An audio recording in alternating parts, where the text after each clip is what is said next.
Rebonjour tout le monde, j'espère que vous allez bien. Vous avez choisi l'analyse d'Aptos, c'est ce qu'on fait aujourd'hui, un Layer 1 ici. Je remets en jeu Hbar contre Arbitrum, c'est à vous de décider dans les commentaires. Le commentaire qui reviendra le plus gagnera l'analyse. Et également, n'hésitez pas à me proposer d'autres altcoins que je pourrais analyser en commentaire. Également, on refait un petit peu en copy trading rapidement. Ici, 34 TP sur les stratégies LIM la semaine dernière. Cette semaine, je pense qu'on va avoir de très bons résultats parce qu'on a capturé le dip justement sur les algos LIM sur le bottom. Et là, ils sont déjà en train de reprendre leur profit. Donc, je pense qu'on fera plus de profit justement cette semaine. En tout cas, on a eu des petits retours de membres ici sur les stratégies et ils sont tous positifs. Donc, n'hésitez pas à checker tout ça. On a un canal ici, témoignage copy trading dans le Discord. Vous pouvez lire tous les témoignages des membres juste ici. Alors, pour revenir sur les stratégies, on a encore nos stratégies d'accumulation qui sont disponibles. C'est le premier lien en commentaire épinglé pour nous rejoindre. Ça vous ramène sur la page que je suis en train de vous montrer juste ici. Vous vous inscrivez sur BitGet via notre lien partenaire. Et si vous débutez dans la crypto, vous avez également la possibilité d'obtenir 20 USDT. Vous cliquez sur ce lien, vous cliquez ensuite sur participer. Vous créez votre compte, donc email, mot de passe, j'accepte les conditions, créer un compte. Et ensuite, il vous suffit simplement de valider votre KYC, donc votre identité sur la plateforme, et de faire un trade d'une valeur de 100 $, que ce soit sur le spot ou en futur, et vous aurez les 20 USDT supplémentaires qui seront crédités sur votre compte, ce qui est pas mal. Ensuite, pour rejoindre le copy trading, donc c'est juste ici, rejoindre copy trading, vous mettez votre prénom, email, identifiant BitGet, vous cliquez sur rejoindre, et ensuite vous regardez ces petites vidéos dans configurer le copy trading, il y en a 4, vous lancez la première, ensuite vous regardez la deuxième, troisième et quatrième, et ça vous permettra de configurer notre plateforme sur votre compte. Les stratégies d'intelligence artificielle sont full bookées, donc faudra aller sur les autres stratégies, Deepin par exemple, Layer 1, Real World Asset, qui sont des narratifs que j'estime intéressants. On a choisi les coins, on s'occupe de l'accumulation, on s'occupe de la revente, vous conservez 100% des gains et c'est 100% gratuit. Alors pour revenir sur Aptos ici, donc narratif des Layer 1, bon, c'est pas le Layer 1 qui performe le plus actuellement, vraiment ce qui va performer le plus, ça va être tout ce qui est SUI, Solana, etc. etc. Mais néanmoins, on reste dans des zones intéressantes graphiquement. Moi, ce que je vois surtout, c'est que on est venu chercher le plus bas ici. C'était pas le plus bas de l'année, non, c'était le plus bas juste là. En tout cas, de ce premier pump ici d'octobre, ce qui a formé notre bottom. Et à mon humble avis, Aptos ira chercher au cours des prochains mois au moins les 15 à, je pense, 19 voire 20 $. Je pense que l'objectif du prix maintenant, c'est de se ramener sur ces sommets et sur ce sommet juste ici. Donc des 19 à 20 $, voire des 15,33 $. Le seul bémol, et ce qui m'invite à penser que Aptos pourrait difficilement faire un énorme bull run, c'est qu'il n'est pas convergent avec le Bitcoin. Et ça, c'est un pari que vous prenez. Alors, ça ne veut pas dire que ça ne va pas performer, mais là, en fait, vous prenez le pari qu'à un moment donné, Aptos va se réveiller. Et c'est un pari qui peut être risqué. Alors, je dis pas que ça n'arrivera pas, mais grosso modo, quand on regarde un peu graphiquement, on voit que Bitcoin a, lui, réussi à faire un nouvel ATH et une expansion haussière, chose que Aptos n'a pas réussi à faire. Donc là, on est très divergent face au Bitcoin. Ça veut dire que si Bitcoin repart comme ça en pump et qu'ensuite il retrace, par exemple pour faire un pullback, qu'est-ce qui pourrait arriver pour continuer de monter? En fait, Aptos, il pourrait à chaque fois faire ça, en fait. Des gros dips qui vont l'empêcher de monter bien haut à chaque fois, parce qu'il est moins fort que Bitcoin. Et ça, c'est le gros point négatif d'Aptos. Si vous achetez ici, ce qui pourrait arriver, c'est qu'à un moment donné, Aptos, je sais pas, ils se mettent à vraiment accélérer et à surperformer le Bitcoin. Alors ça pourrait arriver dans le cadre d'une all season, où la Bitcoin dominance, par exemple, s'effondre. C'est-à-dire que ici, la Bitcoin dominance part sur une vague baissière et qu'on va chercher, je sais pas moi, 46 à 44%.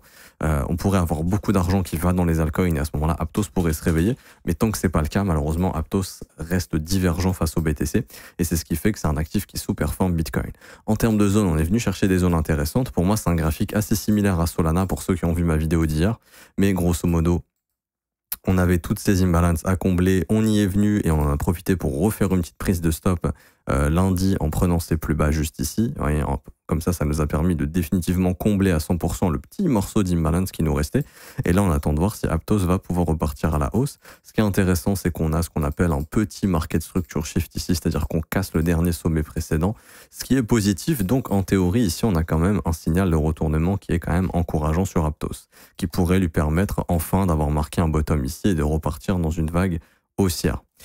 Ce qu'on aimerait également, c'est, et là ça serait le signal ultime, c'est avoir un breaker. Là on a la possibilité d'avoir un breaker si Aptos vient s'affranchir de cette bougie ici. Ce serait positif. On pourrait parler de breaker, ok. Et là ça serait vraiment le signal ultime d'accélération avec une reprise haussière et un Aptos qui se dirigera vers le sommet des 15,33 $. Si malheureusement ce breaker ne se forme pas, et encore une fois en trading, il faut se préparer à tous les scénarios, identifier le point qui peut donner quelque chose d'haussier ou invalider quelque chose d'haussier. Si on se fait rejeter ici, malheureusement, au vu de la faiblesse de ce mouvement, il faudra s'attendre à une continuation baissière. Et à ce moment-là, le point d'intérêt majeur deviendra ce plus bas. Pourquoi ce plus bas? Parce que c'est ce plus bas qui va couvrir des inefficiences, donc en fait des fair value gaps. Ce plus bas ici a déjà comblé les fair value gaps qui traînaient derrière nous, donc ce sera ce point bas, le prochain point d'intérêt, 7,23 $. Et vous allez voir que voilà, ça comble ici ce fair value gap weekly. Donc c'est très simple, si Aptos n'arrive pas à casser le dernier sommet descendant et qu'il se fait rejeter, et que Bitcoin, parce que Bitcoin dans l'équation c'est toujours lui le plus important et je vous le redis sans cesse, mais si jamais Bitcoin ici n'arrive pas à s'affranchir. C'est-à-dire qu'on peut faire une prise de stop, mais si on fait une prise de stop et un rejet, là, ça validera le scénario baissier sur Aptos. Si Bitcoin forme son breaker bullish, là, ça confirmera une belle reprise haussière, et là, Aptos pourra faire son breaker bullish également. Donc ça va vraiment beaucoup dépendre du Bitcoin, donc surveillez bien le Bitcoin. On ne veut pas que Bitcoin se fasse rejeter ici, c'est-à-dire en sommet descendant, et on ne veut pas que Bitcoin se fasse rejeter non plus en ayant une prise de stop. Parce que si on fait ces choses-là, je vous le dis honnêtement, c'est pas du tout positif. Ok. Pour revenir ici sur Aptos. Donc on va partir du principe que Bitcoin va former son breaker, que Aptos va former son breaker, etc. Les objectifs et vos zones d'intention. Alors déjà, c'était la zone de rechargement de short de tout ce mouvement. On voit que ça n'a pas loupé, hein, ça nous a rejeté fortement. Là, c'est la même chose. On prend ce dernier mouvement, on trace une petite RLZ short. Pareil, il faudra faire attention dans cette zone. Pour ceux qui sont rentrés sur ces plus bas ou pour ceux qui sont rentrés ici autour des 9,55 $, ça serait une zone de gestion du risque. Je vous dis pas de tout vendre ou autre, loin de là. Je vous dis juste de prendre des profits. Ok, on l'a vu de nos propres yeux, la précédente zone ici, ça nous a pas mal rejeté. Donc, entre 12,40 $ et 13,72 $, il y aura une gestion du risque à faire.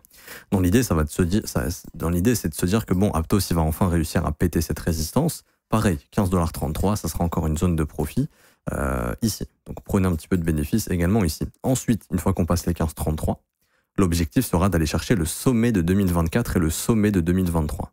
Et à ce moment-là, c'est les 19 et 20,40 $. Et au vu de la tokenomics qui va continuer de subir des unlocks, je pense qu'on pourrait éventuellement trouver notre top ici au vu de la faiblesse d'Aptos malheureusement. Je sais que ça fait pas rêver, mais c'est une zone sur laquelle il faudra faire extrêmement attention parce qu'une fois qu'on aura pris ces stops, le marché a toutes les raisons, s'il le veut, de former un top. Sachant qu'en plus de ça, j'avais noté ces barres violettes ici que j'ai gardées, mais on avait dû voir la tokenomics à l'époque, je vais revenir dessus. Mais je pense que la tokenomics n'est pas folle. De mémoire, je sais qu'Aptos a un problème de tokenomics, c'est qu'il y a des unlocks à venir, je crois, de mémoire. Ici... Alors, ouais, il y aura encore du circulating supply qui va augmenter. Maintenant, c'est pas non plus catastrophique. Ah non, pardon, excusez-moi. On avait noté, je pense, la fenêtre, oui, on avait noté la fenêtre mars-mai qui peut être une fenêtre de top éventuellement, qu'il faudra surveiller. Et au niveau de la tokenomics, du coup, en soi, ça va. Bon, même s'il y a eu beaucoup de dilution, c'est ce qui fait qu'Aptos a du mal à performer. Vous voyez, en septembre 2023, on avait 186 millions de circulating supply.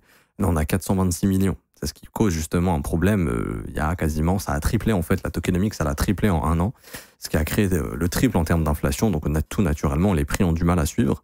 Et là, on voit que jusque mai, bon, il n'y a pas énormément d'inflation, il y en aura encore, hein, mais le plus dur est derrière nous, on va dire. Donc ça va, c'était encourageant, mais c'est ce qui a bloqué Aptos à aller chercher de nouveaux sommets parce que là, on a un gros décalage entre ce que fait le prix, regardez ce que fait le prix, et regardez ce que fait la capitalisation. Et c'est ça qui pose problème. On fait des sommets au niveau de la capitalisation. Donc c'est bien, la capitalisation continue d'augmenter sur Aptos. Mais malheureusement, à cause de la dilution de tokens, le prix ne suit pas. Ce qui fait que le prochain objectif serait d'aller chercher au-dessus du coup des 8 milliards de market cap. Et là, je vais faire l'analyse en market cap et on va voir un petit peu les objectifs qu'on peut aller chercher en market cap. Si TradingView a la possibilité de me donner le market cap de Aptos. Aptos, il n'y a pas le market cap. Ok, il n'y a pas le market cap, c'est pas grave. On va aller sur ChartCoin Trader Pro. On va écrire ici APT, Aptos, market cap, coin market cap, nickel. Hop, voilà. Là, vous voyez la différence. À cause de la dilution, on ne fait pas d'ATH, chose qu'on a réussi à faire en market cap. Et du coup, on voit que techniquement, ça change la donne hein, directement, puisque le dernier creux ascendant en weekly il est là. Et donc, ce creux n'est pas cassé. L'idée, c'est d'aller faire encore un creux ascendant. Et à ce moment-là, en termes de market cap, ce sera justement d'aller chercher, de mon point de vue, des extensions haussières, c'est-à-dire 161,8 à 200%, donc entre les 11 milliards et les 13 milliards de market cap. Et là, pareil, l'objectif, ce sera d'aller chercher l'extension haussière de ce mouvement qui nous ramène entre les 10 et les 11,6. Donc, je vais prendre la moyenne ici à 11 milliards et on va voir en termes de prix, ça donnerait combien sur Aptos. Donc, on va partir du principe qu'on va rajouter un petit peu de supply, on va arrondir à 600 millions. Je vais prendre 11,5 milliards, donc 11 milliards 500 millions, que je vais diviser par un circulating supply à 600 millions avec l'inflation qu'on aura au cours des prochaines semaines. Ça ferait un prix à 19,16 $.